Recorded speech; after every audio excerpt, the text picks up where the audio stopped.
നമസ്കാരം. ദിനപത്രങ്ങളിലെ പ്രധാന വാർത്തകളിലേക്ക് ഏവർക്കും സ്വാഗതം. ഇന്ന് ഓഗസ്റ്റ് 9 ശനി. വോട്ടർ പട്ടികയുടെ ഡിജിറ്റൽ രേഖ നൽകിയാൽ വോട്ട് കൊള്ളയിലൂടെയാണ് നരേന്ദ്രമോദി പ്രധാനമന്ത്രിയായതെന്ന് 15 മിനിറ്റ് കൊണ്ട് തെളിയിക്കാമെന്ന് രാഹുൽ ഗാന്ധിയുടെ വെല്ലുവിളിയിലും മൗനം തുടർന്ന് തിരഞ്ഞെടുപ്പ് കമ്മീഷൻ. ഇതടക്കം കഴിഞ്ഞ 2 ദിവസങ്ങളിലായി രാഹുൽ ഉന്നയിച്ച ആരോപണങ്ങളിലൊന്നും അന്വേഷണത്തിനോ നടപടിക്കോ കമ്മീഷൻ തുനിഞ്ഞിട്ടില്ല. തെളിവുകൾ ശരിയെന്നുറപ്പുണ്ടെങ്കിൽ അവ സ്വയം സാക്ഷ്യപ്പെടുത്തി നൽകണമെന്ന് മാത്രമാണ് കമ്മീഷന്റെ അനൌദ്യോഗിക പ്രതികരണം. വോട്ടർ പട്ടിക ക്രമക്കേട് സംബന്ധിച്ച് രാഹുൽ ഗാന്ധി ഉന്നയിച്ച ആരോപണത്തിൽ കർണാടക തെരഞ്ഞെടുപ്പ് ഓഫീസർ അന്വേഷണത്തിന് ഉത്തരവിട്ടതായി ഉപമുഖ്യമന്ത്രി DK ശിവകുമാർ പറഞ്ഞു. മെഡിക്കൽ കോളേജ് ആശുപത്രിയിൽ ഉപകരണങ്ങൾ ഇല്ലാത്തതിനാൽ ശസ്ത്രക്രിയ മുടങ്ങിയെന്ന് തുറന്നു പറഞ്ഞ യൂറോളജി വിഭാഗം മേധാവി ഡോക്ടർ CH ഹാരിസിനെ കൊടുക്കാനുള്ള ശ്രമം വീണ്ടും പൊളിഞ്ഞു. ഉപകരണം കടത്തിക്കൊണ്ടുപോയെന്നും വിവാദമായപ്പോൾ തിരികെ കൊണ്ടുവച്ചതാണെന്നും സംശയമുള്ളതായി വരുത്തി തീർക്കാനാണ് ശ്രമമുണ്ടായത്. എന്നാൽ അറ്റകുറ്റപ്പണിക്കായി ഇവ കൊണ്ടുപോയ കമ്പനി തന്നെ വിശദീകരണവുമായി എത്തിയതോടെ സിസ്റ്റത്തിന്റെ പണി പൊളിയുകയായിരുന്നു. വെള്ളറടയിൽ കാട്ടുപന്നിക്ക് വെച്ച കെണിയിൽ ഭാഗികമായി കുരുങ്ങി 5.5 മണിക്കൂറോളം പരിഭ്രാന്തി പരത്തിയ പുലിയെ മയക്കുവെടിവെച്ച് വീഴ്ത്തി. പുലിയുടെ ആക്രമണത്തിൽ നിന്ന് 2 പേർ തലനാഴിരയ്ക്ക് രക്ഷപ്പെട്ടു. പിന്നീട് പുലിയെ നെയ്യാർ ലയൺ സഫാരി പാർക്കിലെത്തിച്ചു. 10 വർഷത്തിനകം കാർബൺ രഹിത നഗരമായി തിരുവനന്തപുരത്തെ പ്രഖ്യാപിക്കാനുള്ള ശുപാർശകളുമായി കോർപ്പറേഷന്റെ ഹരിത ബജറ്റ്. നഗരത്തിൽ കാർബൺ ബഹിർഗമനം പൂർണ്ണമായും ഇല്ലാതാക്കുന്നതിനും കാലാവസ്ഥാ വ്യതിയാനം കാരണമുള്ള ആഘാതങ്ങൾക്ക് പരിഹാരം കാണാനും 6000 സ്കൂൾ കുട്ടികളെ പങ്കെടുപ്പിച്ച് 4 ലക്ഷം വിത്ത് പന്തുകൾ ഇതിനായി തയ്യാറാക്കും. ഇന്ന് അവതരിപ്പിക്കുന്ന ക്ലൈമറ്റ് ബജറ്റിന് മുന്നോടിയാണ് വിത്ത് പന്തുകൾ ഉണ്ടാക്കുന്നത്. 2025-26 സാമ്പത്തിക വർഷത്തെ ക്ലൈമറ്റ് ബജറ്റിൽ 596 കോടി രൂപയാണ് കാലാവസ്ഥാ സംബന്ധമായ പ്രവർത്തനങ്ങൾക്ക് വകയിരുത്തിയിരിക്കുന്നത്. കമ്മ്യൂണിസ്റ്റ് പാർട്ടികളുടെ പുനരേകീകരണം സ്വപ്നമല്ല, ലക്ഷ്യമാണെന്ന ബോധ്യത്തോടെ മുന്നോട്ടു പോകണമെന്ന് CPI ദേശീയ എക്സിക്യൂട്ടീവ് അംഗം K പ്രകാശ് ബാബു. ഇല്ലെങ്കിൽ രാജ്യത്ത് തിരിച്ചുവരവ് സാധ്യമല്ലെന്നും അദ്ദേഹം പറഞ്ഞു.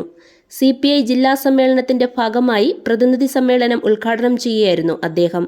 രാജ്യത്ത് ജനാധിപത്യവും മതനിരപേക്ഷതയും നിലനിൽക്കാനും ഹിന്ദുത്വ രാഷ്ട്രീയത്തെ ചെറുക്കാനും ഇന്ത്യ മുന്നണിയെ ശക്തിപ്പെടുത്തുന്നതിനൊപ്പം ചെങ്കൊടി പാർട്ടികളുടെ ഏകീകരണവും വേണം.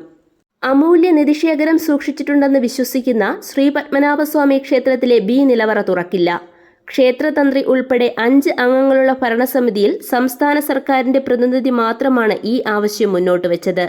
മറ്റ് അംഗങ്ങൾക്ക് ഇതിനോട് യോജിപ്പില്ലെന്നാണ് സൂചന. നിലവറ തുറക്കണമെങ്കിൽ ഉപദേശക സമിതിയും ഭരണസമിതിയും ചേർന്ന് തീരുമാനമെടുക്കണമെന്നാണ് സുപ്രീം കോടതിയുടെ നിർദ്ദേശം. സ്വകാര്യ പരാതിയുടെ അടിസ്ഥാനത്തിൽ എല്ലാ നിലവറകളും തുറന്നു പരിശോധിക്കാൻ സുപ്രീം കോടതി നിർദ്ദേശത്തെ തുടർന്ന് 2011 A നിലവറ ഉൾപ്പെടെ തുറന്ന് കണക്കെടുപ്പ് നടത്തിയിരുന്നു. എന്നാൽ ദേവപ്രശ്ന വിധി ചൂണ്ടിക്കാട്ടി B നിലവറ തുറക്കുന്നതിൽ രാജകുടുംബം എതിർപ്പ് അറിയിച്ചു. ഇതിനു പിന്നാലെയാണ് തീരുമാനം ഉപദേശക സമിതിക്കും ഭരണസമിതിക്കും വിട്ടത്.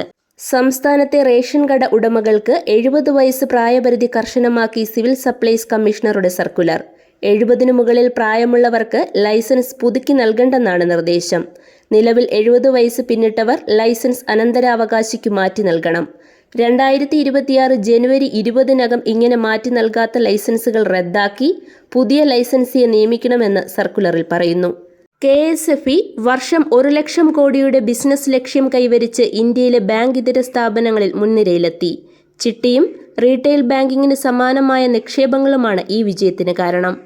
സബ് രജിസ്ട്രാർ ഓഫീസുകളിൽ കൈക്കൂലി പണം ഗൂഗിൾ പേ വഴി കൈമാറുന്നതായി വിജിലൻസ് കണ്ടെത്തി. വ്യാഴാഴ്ച സംസ്ഥാനത്തെ 72 സബ് രജിസ്ട്രാർ ഓഫീസുകളിൽ വിജിലൻസ് നടത്തിയ മിന്നൽ പരിശോധനയിലാണ് വ്യാപക ക്രമക്കേടുകൾ കണ്ടെത്തിയത്.